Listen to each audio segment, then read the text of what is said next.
You know how we knock 'em down. CBT. What up, what up?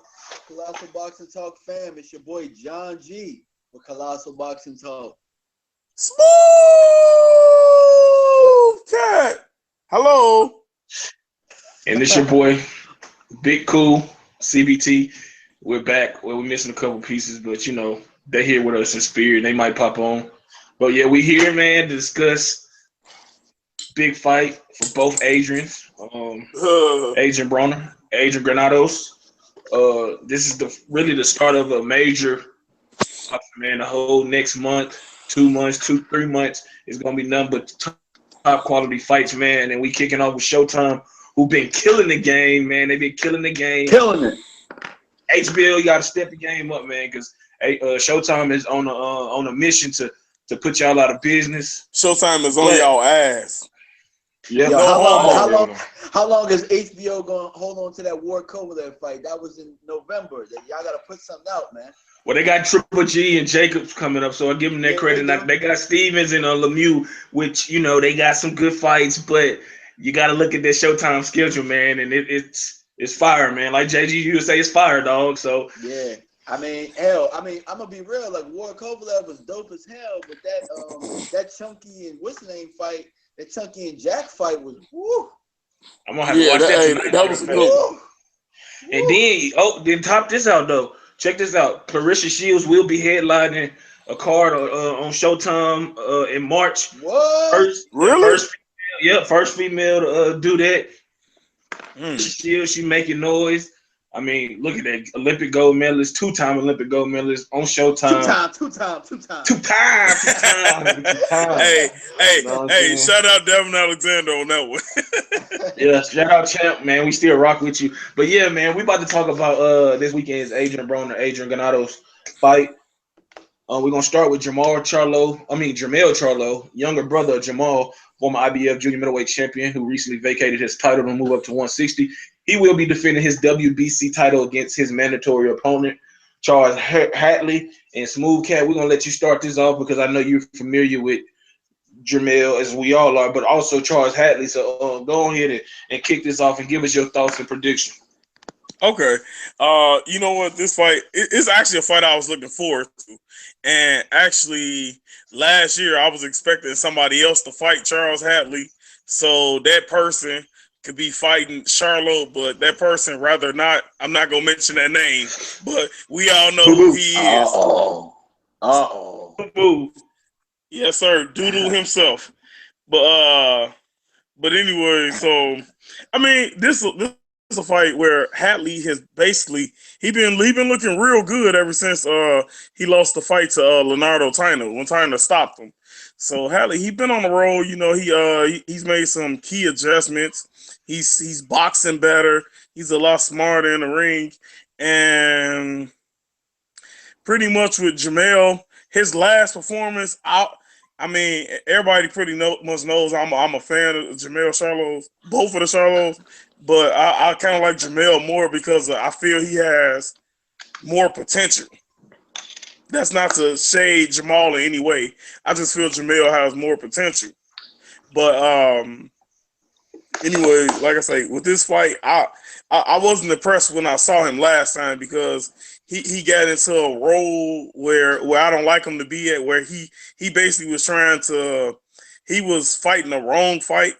His style is to box and be defensively minded, and that's when he's at his best. So what he was doing last fight, trying to be the aggressor, he was allowing John Jackson to outbox him, which was something I thought I would have never been able to say. And I respect John Jackson and the Jacksons, but I never thought that he would be able to be outboxing Jermell Charlo like he was. So in this fight, I'm looking forward to. Like I said, I've watched a few of his sparring sessions, and he's went back to boxing and being defensive minded and smart. So I expect him to come out this fight, and I got him stopping Charles Hatley in 6 rounds with a mean straight right hand. I think Hatley is good, but I don't think he's on Jermell Charlo's level at all. All right, well, let me jump in here real quick, and I'm gonna let JG take this topic out. I'm not gonna be long, but I wasn't impressed with Jermell Charlo, and at one point I was with you, Smooth Cat, on Jermell being the better Charlo, the better of the two. But I'm gonna roll with Jamal on that.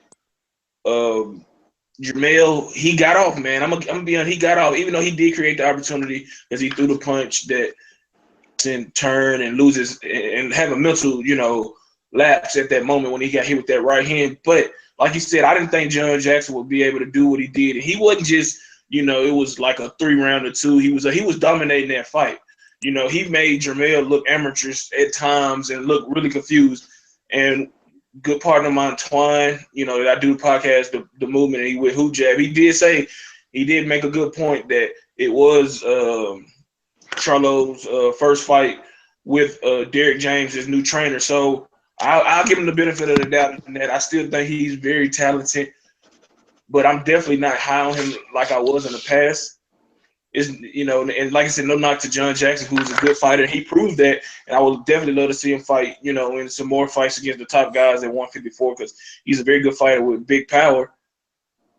Jermell gonna have to come out and make a big statement. No decision. None of that lackadaisical start. He need to go. As soon as the bell ring, he needs to show Charles Adley, who been talking major shit, got up in the ring, was it Jamal instead of Jermell, after the fight. Yeah, he did. That was funny. You know what I'm saying? Almost got jumped. Jermell need to show why a lot of people were high on him and thought that he was going to be the future of the junior middleweight division. But I'm going to agree with you. I got Jermell looking impressive. He needs a stoppage victory. Even though he's not a big puncher, I'm gonna go Adrian KO. I think he's an underrated puncher. I think he's underrated. I think he has to have his rhythm going and where he can be comfortable and to let his hands go. Because when he's not letting his hands go, it's hard to watch him. Because he's great defensively. He really is, or can be great defensively. But I think that he's gonna be countering Hadley all night. He's gonna set traps. He's gonna do what he wanted and stop him in the 8th round. JG. The cool thing about what y'all was talking about with Jermell is, his boxing ability is definitely, when he's actually on his game, actually focused, he's one of the best out there. I remember me and Smooth Cat having conversations about this before, where we thought that maybe he'd be the one where if he moved up to 160, he had a good chance of beating Triple G. That's one of the things that we were thinking. But I remember that. The Jermell that we've seen the last few times, not looking at if you look at the Vannis fight, he kind of, I'm not going to say he faded in that fight, but I mean, that was a really close fight that could have gone either way. And then you look at the last fight where John Jackson was actually outboxing him for a little bit, where he was trying to go into slugger mode. So I think it really just depends on which Jermell Charlo shows up, because I don't believe that Charles Hadley is in his league. He's going to be some stiff competition, but I mean, I believe that Jermell probably needs to go in there and show who's boss early, because if he doesn't, it could probably be one of those decision wins where we don't find it very impressive, and we're talking about him again, saying, and we're probably talking about how he's ducking doo-doo or something like that. I'm not gonna call him doo-doo. Damn, you got him. Hey, wait. Hey, I have officially won. I got my boy JG to say it. Hey, I have won. Hey, I'm good. I'm good for life. We ain't got to debate no more. I'm good for life, man. Demetrius, that you? You want to talk to who? You said JG and Smooth Cat? Nah, man. Hey, he can talk to me. Hey, I've been wanting to talk to him anyways. Well, last time y'all talking got a little heated, but I'm trying. We'll try to get him on the show or on an interview sometime in the future, man. He busy right now getting ready for Koki. Yeah, so I guess that fight don't fall through. Nah, they signed it now. It's signed, sealed, and delivered. So it's still, if it don't fall through, he might get a injury. Hey man, don't talk about Boo Boo like that, man. His vocal cords might get hurt. No, man. Hey, look, you saw what he did to your boy last time. the fuck out of Nelson, man. He did whip Nelson. I give you that. He did. He whipped that motherfucker from pillar to post, bro. But yeah, man, we're gonna talk about Adrien and where he stack up winning that title, which I don't doubt he will against Koke, even though he got to travel. But what's your official prediction on this Jermell Charlo and Charles Hadley fight, JG? I'm gonna go with I hate to go with what y'all saying, but I don't know if I'm gonna say Jermell wins by unanimous decision. I don't know. I think that he needs Ronnie. I think that Ronnie Shields was a perfect match for him. I agree. I haven't seen the Jermell that I'm used to seeing, so I'm gonna say okay. But let me see. You brought up a good point. We about to end it, but you brought up a good point. If we all agree that he's special, he's a special talent, right? Uh-huh. So he should still be doing what he was taught from Ronnie Shields, even if he's struggling with his new trainer, because he's not like he forgot what he learned from, you know what I'm saying? Yeah, but imagine if Floyd Mayweather decided I wanted to become a slugger because somebody like my brother is getting all this credibility for knocking people out. Because that's what it looks like in my that's exactly what I think it is. See, but it shouldn't be that way. You know what I'm saying? You got the bread and butter, which is the skills, the defensive skills, the ability to dictate the fight. And, you know what I mean? Like I said, your brother is good and real good. He can punch like a motherfucker. Ask J-Rock. But there was no shade to J-Rock. But I'm going to use an analogy from a different sport. Like, I don't know if y'all remember when Rip Hamilton used to not shoot three-pointers. So Rip Hamilton used to kill you around the elbow. And Rip Hamilton was one of the elite shooting guards. And Larry Brown, I remember he said to Larry Brown one time, I want to be able to shoot three-pointers. And Larry Brown was like, why? You know what I'm saying? Like, everybody wants to be like your game. So when Rip Hamilton started shooting three-pointers, Rip Hamilton's ass found his way up out the league. He surely did. That's kind of what I'm saying with Charlo here. I mean, yeah, he was able to beat John Jackson, but John Jackson wasn't elite. So when he starts fighting these elite guys, if he fights Laura like that, he's going to get his ass whipped. Well, I don't think he's gonna fight Laura though. They got the same trainer. No, they don't. No, they don't. No, they don't. I'm sorry, they don't. So if he fights Laura like that, Laura's gonna 1-2 his ass all night. Or if he fight Adrien like that, he definitely not gonna see the tournament. He might get stopped if he fights Adrien like that. So he needs to get back to boxing or whatever it was he was doing before. He need to stay. He just need to stay with his boxing, what he was taught from the get go, and then once Derrick James, who I feel is a good trainer, can implement whatever it is he's trying to implement in his game, then he can put it together. But if he have another subpar performance against Hadley, that'll be two guys you were supposed to dominate. And if you struggle with it, come on, man, come on. But like I said, we all on the bandwagon. I think we are talking him into a great performance. So hopefully he's checking this out. And we gave him some motivation to go and get that impressive victory. Now on to the co-main event, which we have Lamont Peterson taking on. I forget. Let me look up the guy name. Avenesian or something. Something. I don't know. Sorry, my bad. This we might get two fight of the year candidates on this card because we know Broner and Granados gonna bring it, but this guy Peterson is fighting is no slouch. A lot of people are picking his opponent to beat him. This is for the WBA regular supreme, whatever title it may be. It is at welterweight. Man, y'all know how I feel about King Pete. That's my guy. One of my favorite fighters today. He's been off a long time, man. He hasn't fought since. I know. Yeah, I don't know who he fought last. That's the thing about it. Who's it he fought last? Was it Felix Diaz? I think it was. A lot of people thought he lost that fight too. Yeah, they did. Yeah. A lot of people think. And now he been through some wars. He got brutally knocked out by Matisse, and then he had a long, layoff, and he getting up there in age. Man, I don't know, man. I'm gonna roll with him. I can't comment too much on this fight because I haven't seen his opponent, but I know it's gonna be a tough. I haven't seen. I saw his opponent in a stinker against Shane Mosley, the older version of Shane Mosley. Well. That kind of changes things a little bit. Like I said, I don't want to, because people, advance from previous fights. He also lost. He lost to what's his name? Andres Klimov. I think his name is Klimov, something like that. That was early in his career, though. That was real early. Yeah, I think like his third or fourth pro fight. Man, I don't know. I'm just happy to I see don't him think back it in has action. anything.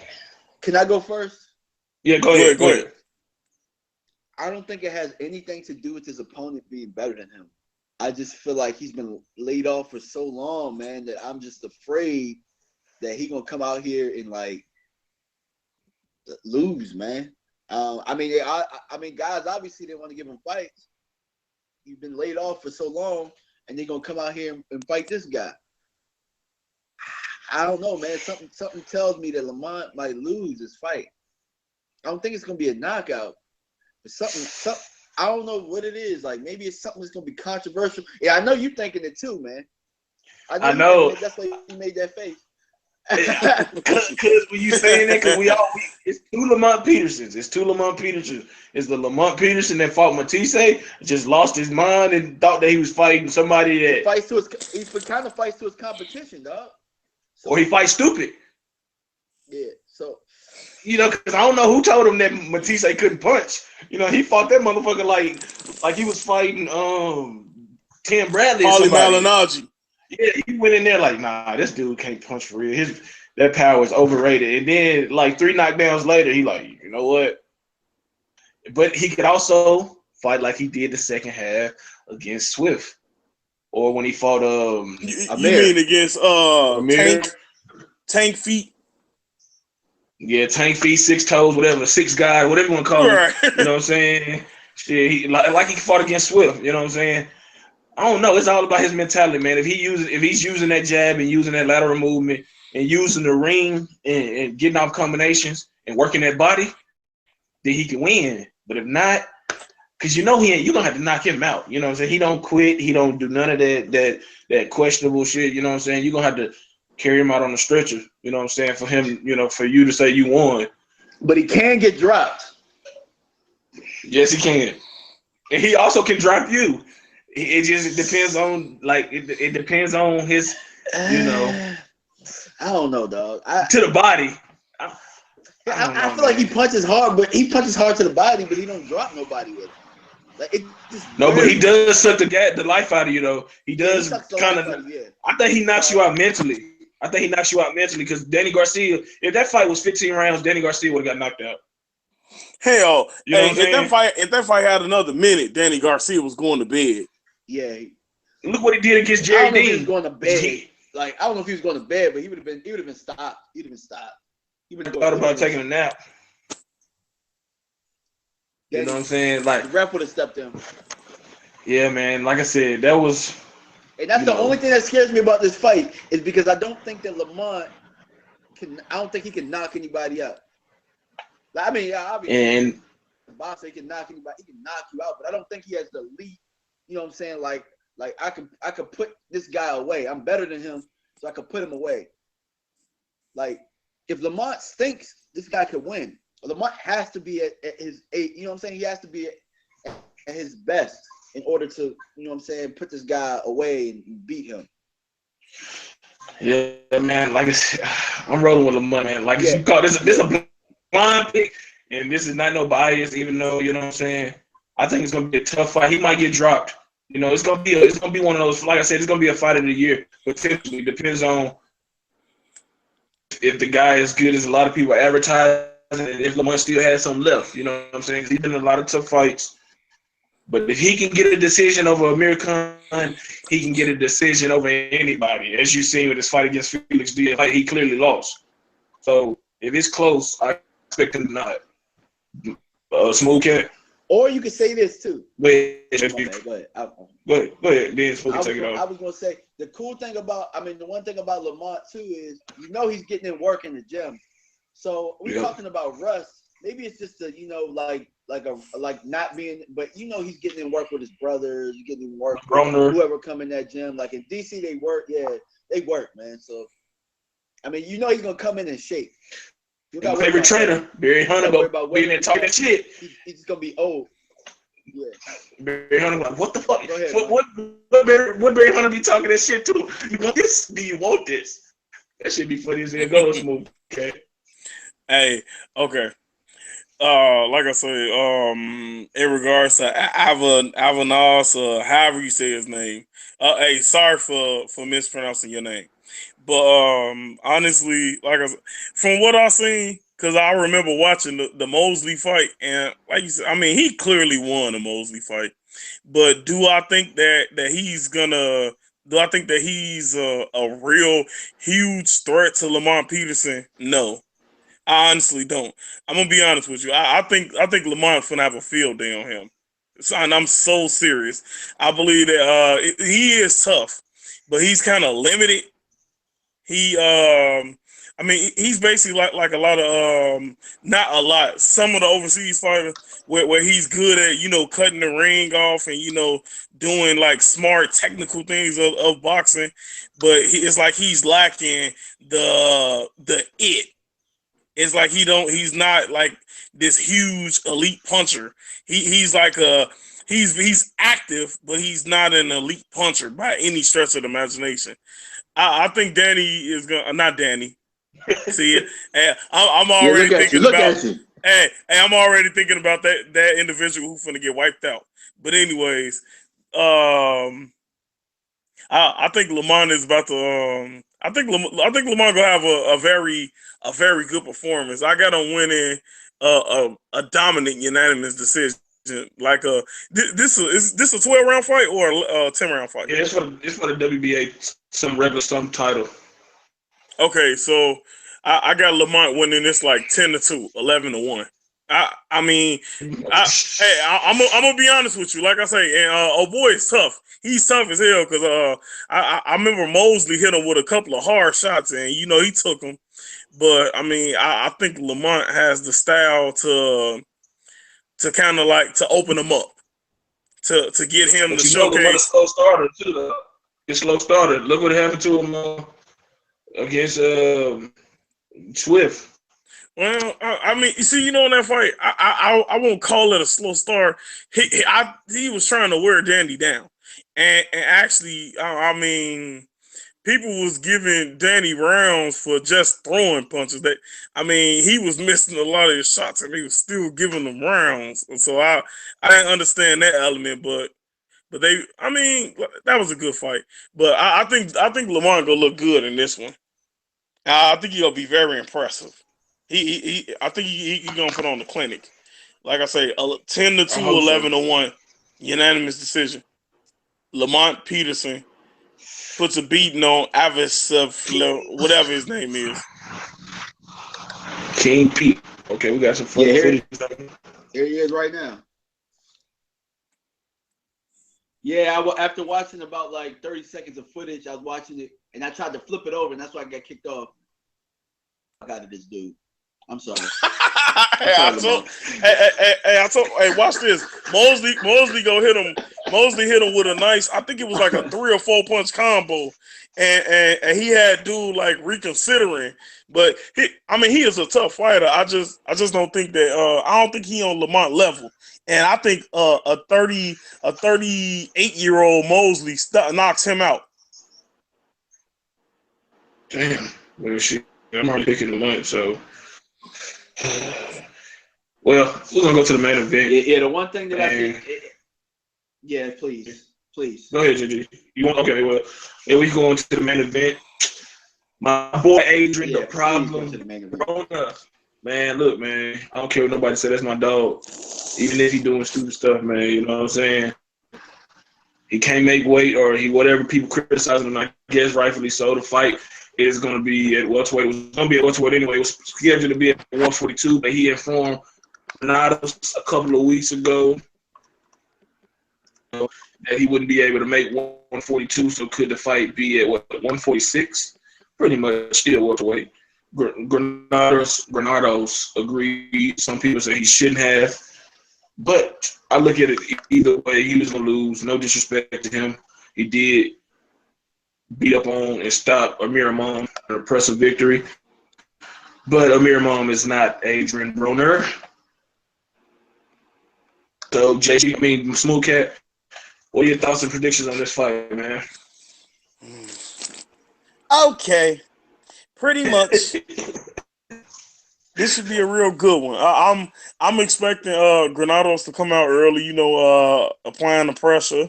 And he's going to see that Broner is pretty much basically Adrian Broner is going to show him what I believe a mom should have showed him.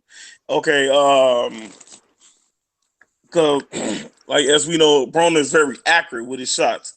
He likes to go to the body, go up top, and he even though he might only throw 25 punches around, but out of those 25 punches, he'll land anywhere from 15 to 18 of those punches. So I think this is gonna be a real good fun fight, and I think that sparring session when Broner knocked Granados out is gonna play a role here, and I think Broner gonna stop him in this one. But I think he gonna stop him around maybe the ninth, maybe the 10th round of a very exciting fight. Man, look, I'm gonna go, man. I think Adrian gonna do something dirty to him. I mean, Broner, that is. Yeah, man. Adrian love them type fighters. I can see him either doing them dirty by outboxing them, make them look foolish, or just straight going to him and breaking them down. Remember the fight he did against Molina. A lot of people was like, well, if he go in that fight getting reckless, he could get caught, get stopped. And what'd he do? He countered the hell out of Molina all night. He jabbed the hell out of him and completely just made him look amateurish, foolish, on a completely different level. Expect him to do something similar to Granados, especially after the first couple rounds. He's gonna try to, fill him out to see, what kind of threat he is physically, because he know mentally he's gonna be there. I think Adrian gonna counter him. He's gonna load up on the left hook, gonna throw that right hand. He's gonna shoot that jab to the body, get him looking down, and then when he look down, when he feint to the jab to the body, he's gonna take it up top with a left hook that Granados doesn't see coming. I think he's gonna stop him. I think this is gonna be his best performance yet, especially at 140 and up. I think that he definitely knows he has something to prove.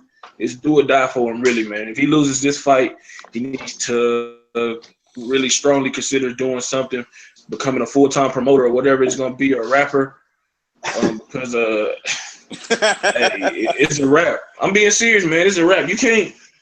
If you about billions, if you at least a B-list fighter, a B-level fighter, you don't lose to Granados.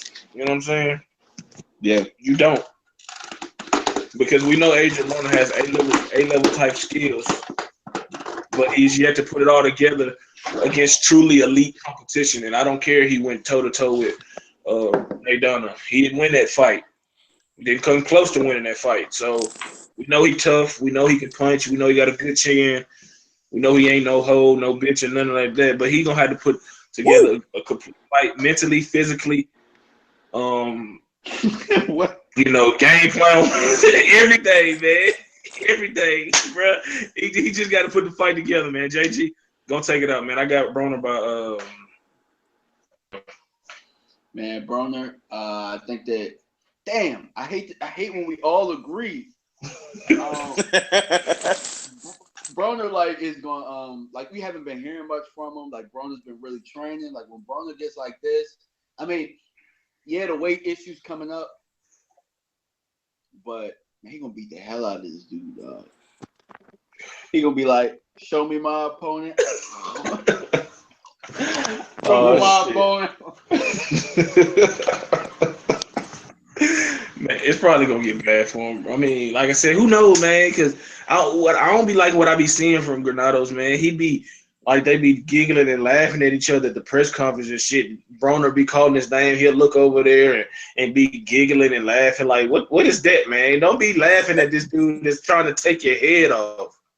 Not only that, but okay, did y'all see the interview Granados did when he was talking about the fighters who hurt him and the fighters that he feared? No. Please tell me to say Broner's name. Yes, he did. Obviously, he lied about that. Obviously, he don't fear Broner, because if he did, he wouldn't fight him. Right. I mean, when he said fear, I didn't take it like he was saying like he was scared of him. I think he was more of the fact saying like he respect him. That's what I think he was saying. That's all he had to say then. I wouldn't put fear in nothing like that. Like, man, look, man. Stop. I just don't like when fighters be flirting and all kind of shit before a fight or whatever you want to call it. Hey, wait Shit a minute. be Did all you say huggy, flirting? Hold on. Pause. Flirting. bruh. Hey, it ain't me doing it. And when the dude on out and he recording himself and he recording you and he say, Adrian, and you look over and start laughing, I don't know what you call that, man. Like, stop that whatever you call it. You know what I'm saying? And that go for Broner too. These dudes trying to take each other heads off, man. They got to eat and feed their family. I just don't like to see that. But hey, B as it may, we all going for AB instead of AG, all by knockout. So there it is. What else we gonna talk about? I am Manny Pacquiao. Big news, man. May 20th, I think May 21st or whatever. May 20th, Errol Spence will be traveling over to the UK to face none other than Special K, Kell Brook, for the IBF welterweight title. He's been a mandatory for the longest.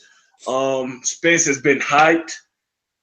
And JG, I want to start with you because I remember correctly. Correct me if I'm wrong, but I remember you, Smooth Cat. I think you know what I'm talking about. JG wasn't as high on Spence from the get go. You remember it was like maybe a year and a half ago. He had watched the Spence fight. You know how they PBC telecast on different stations or whatever. And JG had watched him. He's like, I don't get the hype with Spence. But now it seems that JG, you are a believer in Spence's talent. So give us an early prognosis on this fight, how you see it playing, and who do you favor, and what changed your opinion on Errol Spence from the moment you've seen him to now? I think that what changed my opinion is that he's gotten better with each fight. So what I mean by better with each fight, he's gotten better with his aggression. Because at first he was just kind of wild. Like the first time I seen him fight, he was on it was an NBC card or something like that. I forget who was fighting. It might have been Bryant Jennings on it. He might have been the headliner or something like that. But I forget who he was fighting, but he got rocked. And I was like, oh, you talking about what's the African guy? I'm looking at him, but I cannot think of his name. I know you're talking about Corte or something. I'm not sure, but I know he got rocked. Larte Corte. And then I would watch him like I just think over time you see him progress. He's getting better at cutting off the ring. Now all of a sudden he's growing into his body. His body's much bigger, and it's just more theoretical approach to what he's doing. Every punch that he's throwing, there's meaning behind it, and it's bad intention. So even jabs hurt when he punching, and it don't seem like he's getting tired. Like I mean, he's not taking anybody to the distance or anything, but I mean, it's like every punch. It seems like whether it's the first round or the 8th round, it seemed like they carry the same power. So I mean, what changed with me was that the fact that he's getting better and he's more methodical with his approach. He's more smarter, more ring IQ. I guess maybe it came with experience. That's what sold me. Okay, ain't nothing wrong with that. Smooth Cat, what's your thoughts on this fight, man? Because I know you like Spence, but you like a lot of other people, or maybe more so the UK people. Slow down on the hype. Okay, you know what? Honestly, my early thoughts on this fight is that, like you say, well, I mean, we pretty much, you know what you're going to get from Kell Brook. You know you're going to get a talented, strong fighter who's going to come in with the will to win. My thing is this, okay, I won't say this is Spence's first test, but this is Spence's greatest test thus far to be matched up with Kell Brook. And I really want to see, because this is also the first big puncher he's faced at 147 in his career. So I'm interested in seeing like pretty much how he takes how he prepares for this fight, and second, I also want to see how he reacts to that crowd, because I don't care who you are, how fighters or any pro level athlete says, oh, well, you know, the crowd doesn't bug me. Bullshit. That big old crowd cheering against you. I mean, trust me, it'll have you, it's going to have you questioning yourself. Thinking of some things like, okay, you know, I need to do this, I need to do that, and this, and do this and that. But I don't know, you know, that's gonna be one of those fights. This fight's gonna tell a lot, because something Kell Brook said that was kind of funny to me. He said He said, yeah. He said, y'all remember that Jeff Lacey, who another fighter I respect, but he said, y'all remember Jeff Lacey was hyped up as the next big thing and this and that. And he came over to the UK and he got served.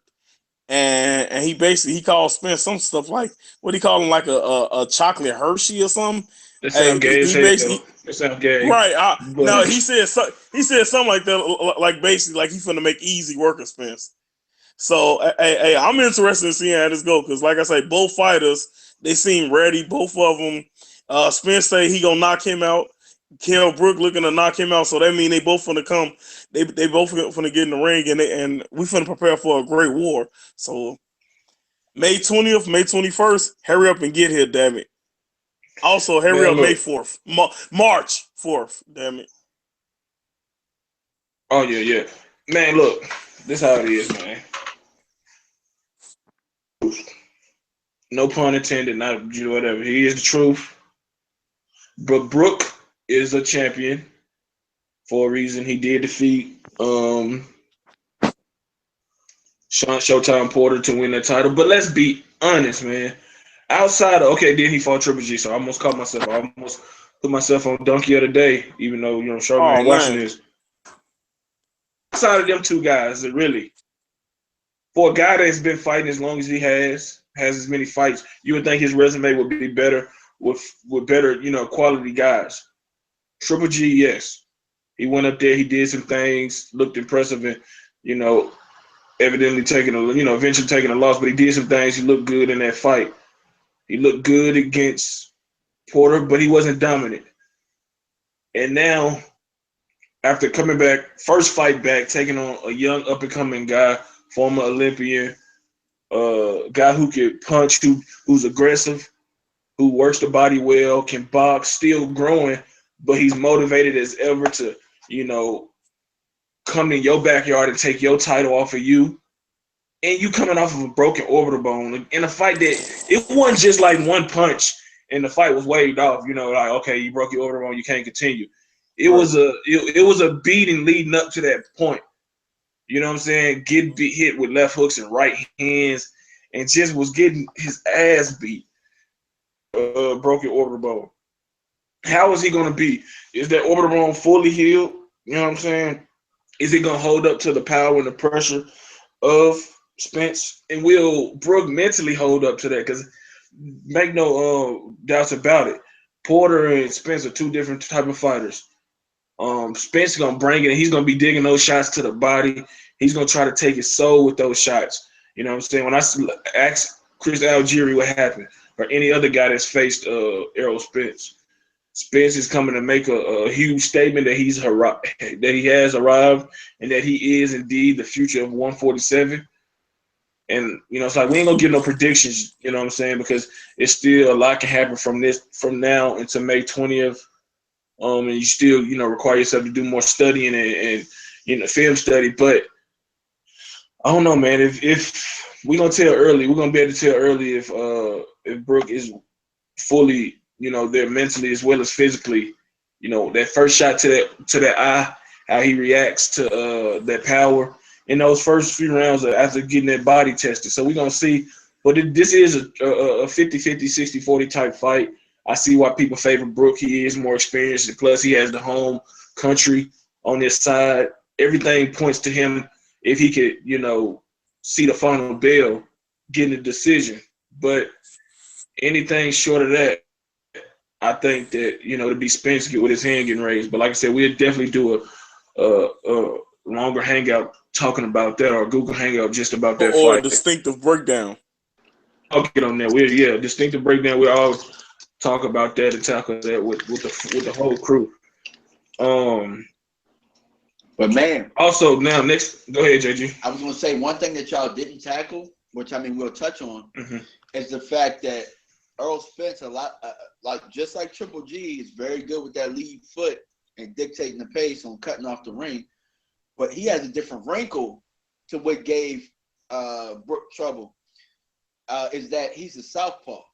So how does Brook deal with that? The fact that he's powerful, he's big, he's fast, and he's a southpaw.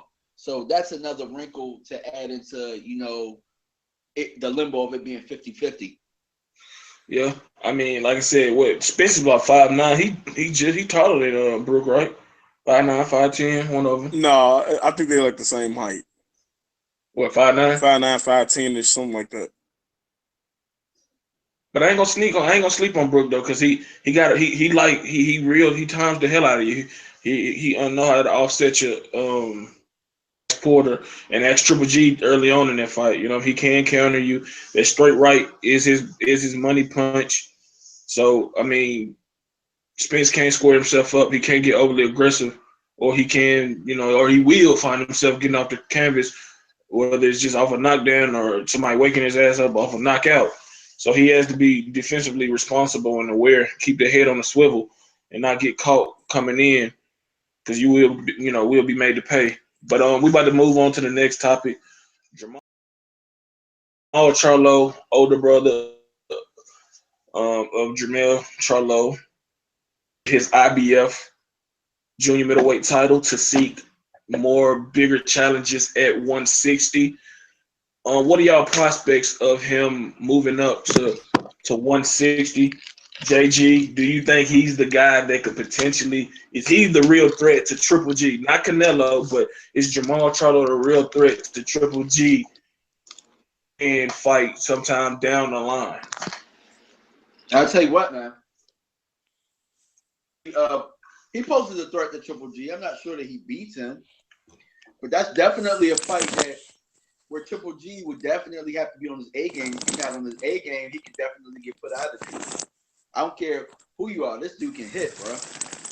He can hit. I'm not sure how to carry up to 160, but I mean, it looks like it will. His body, he almost looked like he was a 175-pound fighter going in at 154. You know what I'm saying? So I think that he's going to carry up to 160 very well. He's a pretty good athlete. Yeah. He showed his ability to, I'm not going to say adjust, but he showed that he could take a punch as well, because he was getting tagged. It's not like J-Rock wasn't hitting him. He was taking a punch and he was delivering it at the same time. So I think that he could rob him. I think that the other guys at 160 too. What other fights are they up there? I mean, there's a couple of guys. Stevenson. I mean, obviously he's not going to get a Canelo fight. He's probably not going to get a Triple G fight either. All right, let me pose this question to you. Let me pose it to you, Smooth Cat. With Jamal officially moving up to 160, does he now position himself already without even having a fight at 160 as the second best middleweight in the world? I'll say he top 5 already. I won't give him second best now, because like you say, I mean, you still got Canelo, you got pretty much that's it.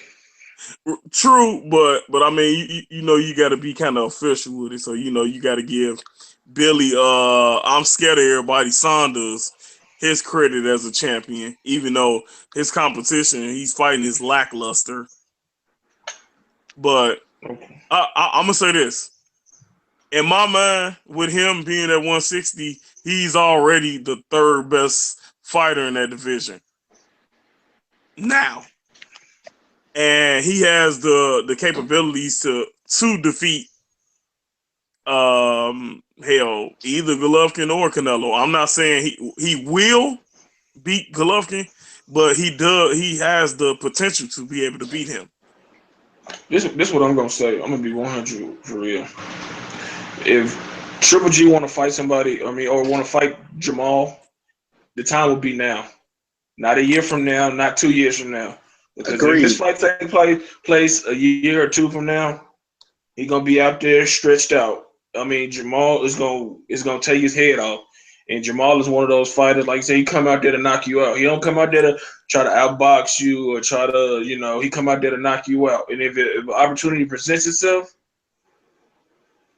put it like this: let Triple G do that little shit like he did against Murray and all them other, and Brook. Talking about he like to let the fans feel like they, or the fighter like they got a chance to feel like they feeling themselves so they can open up. Let Jamal hit him a couple times like that and see how long he be standing. Yeah, that's how he ain't stupid. He ain't do that with Lemieux. He ain't stupid. Yeah, he definitely don't want to do that with a guy that's much better than him. You can box, athletic, got quick hands. He's taller, longer in the paws. You know what I'm saying? And he's in the prime of his career. Honestly, he's 26 years old. Yep. I mean, I think there's a few guys that can give Triple G problems. Not saying they beat him, but there's a few guys that's at 154 coming up that can give him a couple problems. I bet money Triple G go up to 168 pretty soon. I bet money he go up to 168. He got some problems waiting for. He got some problems up at 168. He got a few problems up there at 168 too. Not saying he won't be favored, but he got some guys up there that gonna be like, you know, damn, I don't want to have to be boxing with these guys. You know what I'm saying? Hey, look, these Showtime 154 fighters, dog, they move up. You know, Heyman and HBO starting to work together a little bit. So, I mean, they got some people for them to fight, man. The worst thing for Triple G to do, look, man, the worst thing for Triple G is going to be if HBO said, come to their senses and be like, you know what, we need Al Heyman. That's the worst thing. Yeah. That's the worst thing for Sergey Kovalev as well. I agree. And that's the worst thing. That go for 168 too, because he got the 168 fighters too. He got a whole bunch of them. That's the worst. Yeah, the worst thing that can happen for Lomachenko too. I mean, the worst thing. Well, we got all these. We got Valdez, all these boys. You know what I'm saying? Let Al Heyman people start to creep back. Yeah, the future of 126. Yeah, well, Gary Russell Jr., man, I think Valdez and Gary Russell Jr. the best at that division. I want to see that fight happen. That is the best fight. Only thing I'm gonna say is I just find it funny that Valdez been calling for Gary for about 2 damn months, and Gary ain't responded. I ain't never heard him say that. Yes, he has. I ain't never heard that, bro. Yes, he has. Pull up the link, because I ain't never heard. I ain't never heard that shit. I'm telling you, he been calling for Gary for 2 months. Man, look, which one was he calling for? There's about 5 of them. Which one was he calling for? It's only one Gary Russell that's a pro fighter. Was he calling Gary Gill to play for the Spurs or what? Because I mean, look, man, it's easy to say this. Hey, Jarrell, would you like to fight Wilder? I mean, I wouldn't mind fighting him to deal right. Then saying, man, I want Deontay Wilder next. There's a difference between speaking the name and calling them out. You know what I'm saying? So I believe he didn't say it in the past, like, yeah, you know, the money, right? I'll take that fight. But it ain't like he's saying, you know what, I want Gary Russell next. So, man, post the link, man, or something, because I got to see this. You see what Gary Russell did to Lee Selby on that telecast. Man, he pulled his whole card. Hey, Lee Selby ain't nowhere near no Oscar. Hey, you know what I'm saying? That's how you pull a whole card right there. That's how you pull a card right there. You want to fight me? I want to fight you. Damn, I mean. Beat that ass. Look, man, he done improved a lot since that Lomachenko fight, man. He destroyed the hell out of Johnny Gonzalez. Nobody think that was possible. You know what I'm saying? And then he got my boy Martinez back. Actually, a lot of us was kind of saying that we felt that Johnny was kind of tailor-made for Gary. I think me and JG was saying that, if I'm exact. We knew he was tailor-made, but he was tailor-made for Adrien Martinez too, and look what happened. But my boy Mares, that was different. He got see Johnny Gonzalez, he got a mental edge over Abner, because I ain't gonna lie, Abner my boy, but yes he did, because he used to beat him up in sparring all the time. Look, but Abner back though. My dog back. My dog is back. Hey, he looked good. Hey, I love to see Abner at the top of his game. He looked really impressive his last fight.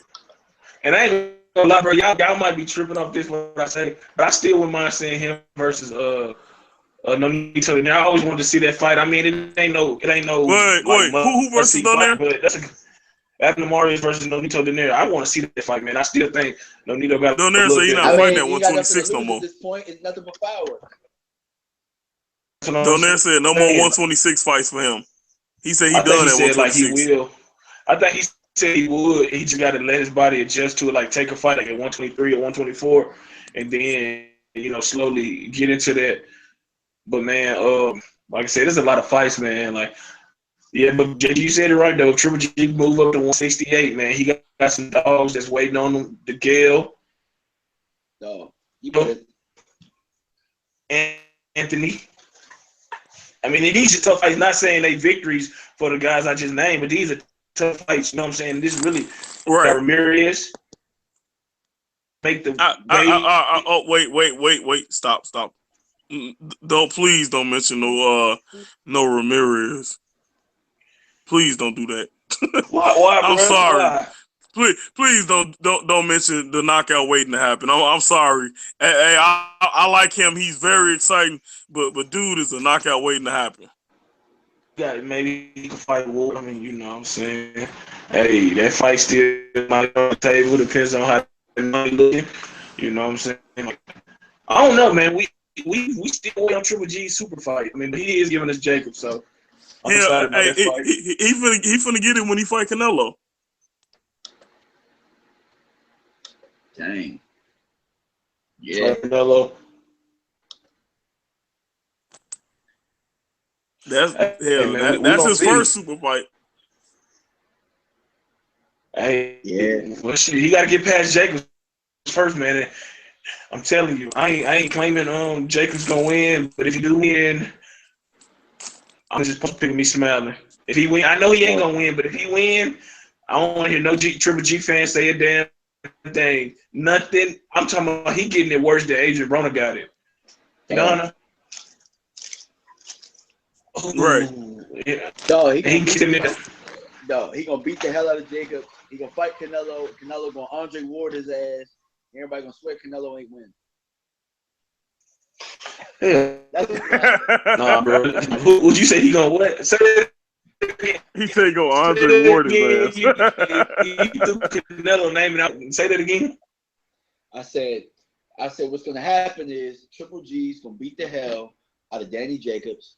Amen. He's gonna fight Canelo. Canelo's gonna Andre Ward him, and everybody gonna swear that Canelo didn't win the fight.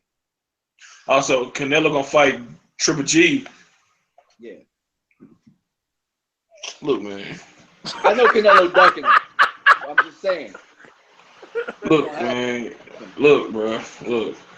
Until that fight is signed, I don't believe none of that shit, man. Hey, you know what? Hey, hold on one quick second. Hey, what's that song with it's a current song out. Jarrell kind of sounded like that guy. He was like, man, I heard Listen, you be man. getting the Beyonce type women. Yeah, listen, hey, that's man. what Jarrell sounded like to me. Like, man, look, man, for real. There you have it. We're wrapping up tonight's Google Hangout. Leave the comments in the comment section below, letting us know who you got winning this weekend's fight between Adrian Broner and Adrian Granados. Like this video, subscribe to Colossal Boxing Talk, head over to Facebook, like our Colossal Boxing Talk Facebook page, follow us on Twitter at Colossal CBT. Until next time, we out. Peace. You know how we knock 'em down.